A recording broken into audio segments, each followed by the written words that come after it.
Cheif Joseph. How to fight the U.S. government for something you already own. Cheif Joseph was generally recorded as one of the greatest Indian strategists during his time. Figure in the tragic last phase of the Indian War, born in Oregon in about 1840, he became the chief of the non-treaty Nez Perce Indian tribe. Upon his father's death in 1873, refusing to recognize an 1863 agreement that ceded their land and confined them to a reservation in Idaho, Cheif Joseph and his tribe was drawn into a hopeless resent. Once Cheif Joseph recognized, however, that his 200 warriors was no match for the U.S. Army, he planned an escape with women and children to Canada in 1877. He led a great retreat, more than 1,000 miles through Montana and Idaho, while eluding one army and defeating another. After a 5-day siege, only 30 miles from safety, he was finally forced to surrender. Cheif Joseph believed in peace. He also believed that all men should be equal, no matter race. Everyone should be given the same laws, and he also believed that everyone should be given the same chances. In 1855, Cheif Joseph's father, known as Old Joseph, signed a treaty with the U.S. that allowed his people to retain much of their traditional land.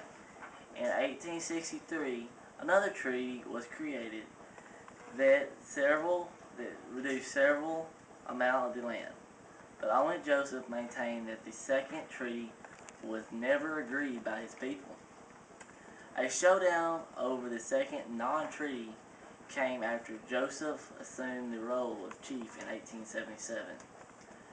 After several months of fighting, many of the Nez Perce tribe was sent to reservations to what is now known as present-day Oklahoma, where many of them died of starvation and malaria during this time. Cheif Joseph tried every possibility to apply to the federal authorities to let Nez Perce tribes return to their land that their ancestors once lived on. In 1855, he was sent along with many of his tribe members to Washington where he was put on a reservation as well. Cheif Joseph's fame did him little good. In 1879, he went to Washington, D.C.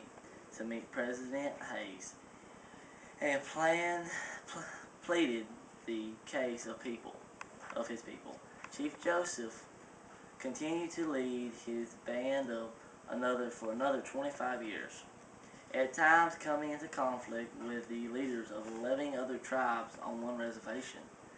In general, however, he recognized Nez Perce's tribe made few enemies in their new home and even kept friendly relations with the white neighbors. In his past years, Joseph spoke very mannerly about the injustice of U.S. policy towards the people and held out for the hope that Americans' promise of freedom and equal might be one day fulfilled for Native Americans while living in Washington. According to the reservation doctor, he died of a broken heart.